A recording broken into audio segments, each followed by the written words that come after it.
हरियाणा में हुए विधानसभा चुनाव में बीजेपी ने प्रचंड जीत हासिल की। बीजेपी ने 48 सीटें जीतकर हरियाणा में तीसरी बार सरकार बनाने की तैयारी कर ली है। इस बार के चुनाव में बीजेपी की जीत को लेकर कम अटकलें लगाई जा रही थी, लेकिन बीजेपी ने तमाम एग्जिट पोल से लेकर राजनीतिक पंडितों के दावों को पलटते हुए हरियाणा चुनाव की बाजी जीत ली। हरियाणा विधानसभा चुनाव के परिणामों के सारे पूर्वानुमान फेल हो गए। हरियाणा में एक बार फिर प्रचंड जीत के साथ बीजेपी की वापसी हुई है। बीजेपी ने इतिहास भी रचा है। प्रदेश में लगातार तीसरी बार एक ही पार्टी की सरकार बनने जा रही है। राजनीति में ऐसे मौके कम आते हैं जब 10 साल तक सत्ता में रहने के बाद किसी भी पार्टी की तीसरी बार सत्ता में वापसी हो, लेकिन बीजेपी ने ये आसानी से कर दिखाया है। आइए जानते हैं हरियाणा में बीजेपी की हैट्रिक के पीछे की कहानी आखिर क्या रही और कैसे बीजेपी ने ये कारनामा कर दिखाया। हरियाणा के नतीजों ने सबको चौंकाया। हरियाणा में बीजेपी के खिलाफ कोई एंटी इनकम्बेंसी जैसी चीजें नहीं दिखी। लोकसभा चुनाव के बाद कांग्रेस को लग रहा था कि लोकसभा चुनाव से अलग विधानसभा चुनाव में कांग्रेस बाजी पलटने में कामयाब रहेगी, लेकिन ऐसा नहीं हुआ। लोकसभा चुनाव में बीजेपी और कांग्रेस को हरियाणा में 5-5 सीटें हासिल हुई थीं। ऐसे में कांग्रेस को लग रहा था कि विधानसभा चुनाव में भी कुछ ऐसा ही होगा, लेकिन बीजेपी ने चुनाव में कांग्रेस को हराकर सब पलट दिया। हरियाणा चुनाव की बात करें तो इसकी सियासी पिच बीजेपी ने 1 साल पहले ही तैयार करनी शुरू कर दी थी। हरियाणा चुनाव को लेकर बीजेपी ने करीब 1 साल पहले से ही रणनीति बनानी शुरू कर दी थी। वैसे भी बीजेपी को लेकर कहा जाता है कि ये पार्टी हमेशा चुनावी मोड में रहती है। तीसरी बार हरियाणा में जीतने के लिए बीजेपी ने जी तोड़ मेहनत की। इस दौरान बीजेपी ने कुछ ऐसे फैसले भी लिए जो इस जीत में निर्णायक साबित हुए। बीजेपी ने चुनाव को लेकर सबसे पहले हरियाणा का सीएम का चेहरा बदलने का फैसला किया। इसी साल मार्च में पहले बीजेपी ने सीएम मनोहर लाल खट्टर का इस्तीफा करवाया और फिर नायब सिंह सैनी का नाम सामने आया। 12 मार्च 2024 को भाजपा के तत्कालिक प्रदेश अध्यक्ष नायब सिंह सैनी को हरियाणा का नया मुख्यमंत्री घोषित कर दिया गया। बीजेपी ने आखिर समय में ऐसा करके जनता के मन में खट्टर को लेकर चल रहे नाराजगी को कम करने का काम किया। नायब सिंह सैनी की बात करें तो उनकी छवि बिल्कुल साफ सुथरी है। बीजेपी को लगा कि अगर सैनी को मैदान में उतारा जाता है तो हरियाणा में अलग 3 से 4% वोट को अपने पक्ष में किया जा सकता है, क्योंकि नायब सिंह सैनी ओबीसी समुदाय से आते हैं, जबकि मनोहर लाल खट्टर पंजाबी हैं। ऐसे में हरियाणा के ओबीसी समुदाय को सैनी के जरिए साधने की कोशिश की गई। लोकसभा चुनाव के दौरान जाट वोटर्स में कांग्रेस की पकड़ देखी गई, जिसके बाद बीजेपी ने गैर जाट वोटरों पर फोकस किया। उम्मीदवारों का चयन उसी हिसाब से किया गया। खासकर दलितों को अपने पाले में लाने के लिए बीजेपी ने खास रणनीति बनाई और इसको जमीन पर भी उतारा। दलित वोटरों को अपने पाले में लाने के लिए बीजेपी ने हर मंच से कुमारी शैलजा का जिक्र किया, जिससे दलित वोटरों में ये संदेश गया कि कांग्रेस में जाट नेताओं का दबदबा है और कुमारी शैलजा को भाव नहीं दिया जा रहा है, जिससे चुनाव से ठीक पहले दलित वोटर्स कांग्रेस से छिटक गए और इसका फायदा बीजेपी को मिला। बीजेपी के अंदर भी चुनाव से पहले खूब घमासान दिखा।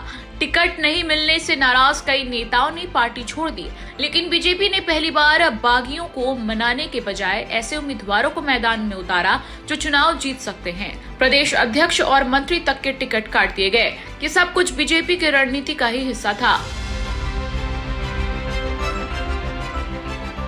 हरियाणा में किसान और जवान को नाराज कर कोई चुनाव नहीं जीत सकता है। बीजेपी को भी ये बात समझ आ चुकी थी। इस रणनीति के तहत चुनाव के बीच बीजेपी ने किसानों को 24 फसलों पर एमएसपी पर खरीदारी की गारंटी दी। हरियाणा के अग्निवीरों को पक्की नौकरी और पेंशन देने का वादा तक किया और किसान जवानों को एक साथ अपने पाले में कर लिया। भूपेंद्र सिंह हुड्डा को सत्ता से गए 10 साल हो गए, लेकिन बीजेपी ने चुनाव के दौरान बार बार लोगों को याद दिलाया कि अगर कांग्रेस सत्ता में आई तो खर्ची पर्ची का दौर फिर शुरू हो जाएगा और बीजेपी का ये दांव काम आ गया। सर क्या कहना चाहेंगे, तीसरी बार फिर हरियाणा में सरकार बन रही है आप लोगों की? देखिए, हमारे प्रधानमंत्री मोदी जी के नेतृत्व में गांव गरीब किसानों का जिस प्रकार से कल्याण हुआ है, यह स्पष्ट संकेत देता है कि तीसरी बार लगातार भारतीय जनता पार्टी की सरकार हरियाणा में बन रही है, वो भी प्रचंड जीत के साथ बन रही है। कांग्रेस का सुपड़ा साफ हो रहा है।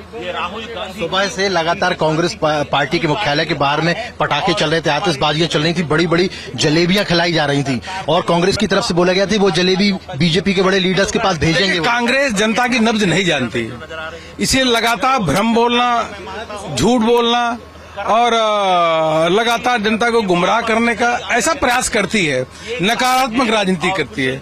जब नकारात्मक राजनीति करोगे तो जनता उसको पसंद नहीं करती है। आप जो विकास, डेवलपमेंटल पॉलिटिक्स, विकास युक्त पॉलिटिक्स का एजेंडा हमारे प्रधानमंत्री मोदी जी ने जो सेट किया है, वही सामने दिख रहा है कि तीसरी बार हरियाणा में लगातार भारतीय जनता पार्टी की सरकार प्रचंड बहुमत के साथ बन रही है। धन्यवाद हमारे साथ बातचीत करने के लिए। तो आप सीधे तौर पर यहाँ पर देख सकते हैं कि तमाम जो बड़े लीडर्स हैं वो एक एक करके यहाँ पर आ रहे हैं और अब देखिए एक बार और हम बात करने की कोशिश करते हैं। सिर्फ एक सवाल लेना चाहेंगे सर, हरियाणा की जीत को किस तरीके से देखते हैं? तीसरी बार सरकार बन रही है। ये देखिए, हरियाणा की जीत 10 साल की भारतीय जनता पार्टी की मोदी जी के नेतृत्व में हमने जो विकास आधारित राजनीति की है उसकी जीत है और हरियाणा की जनता की जीत है, नम्रता का जीत है। और लेकिन कांग्रेस पार्टी जातिवाद के आधार पर अहंकार पूर्व जो राजनीति किया है ये उसकी हार है, राहुल गांधी की स्वयं हार है और कांग्रेस पार्टी की ये कल्चर नहीं है, वो कभी स्वीकारते नहीं है।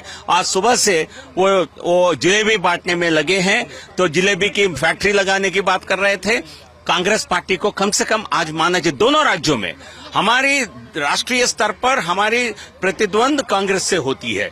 छोटी पार्टी है कांग्रेस, फिर भी हमारी मेन कॉन्टेस्ट कांग्रेस से होती है। आज कांग्रेस का सफाया हरियाणा में और जम्मू कश्मीर में भी 10 सीट से नीचे सिमट गई है कांग्रेस पार्टी, जबकि भाजपा को 26-28 सीटों की जीतने की उम्मीद है। तो इसलिए आज भारतीय जनता पार्टी कांग्रेस पार्टी से कोसों दूर है और 24-29 छोड़ दीजिए, अगले 50 साल तक कांग्रेस के लिए देश में कोई भविष्य नहीं है। उसका एक संकेत आज हरियाणा जम्मू कश्मीर से मिला है। उससे इतर दिख रहे हैं ये रिजल्ट। एग्जिट पोल को किस तरीके से देखते हैं, क्योंकि रिजल्ट तो कुछ और आ रहा है। देखिए, एग्जिट पोल्स का मिक्स्ड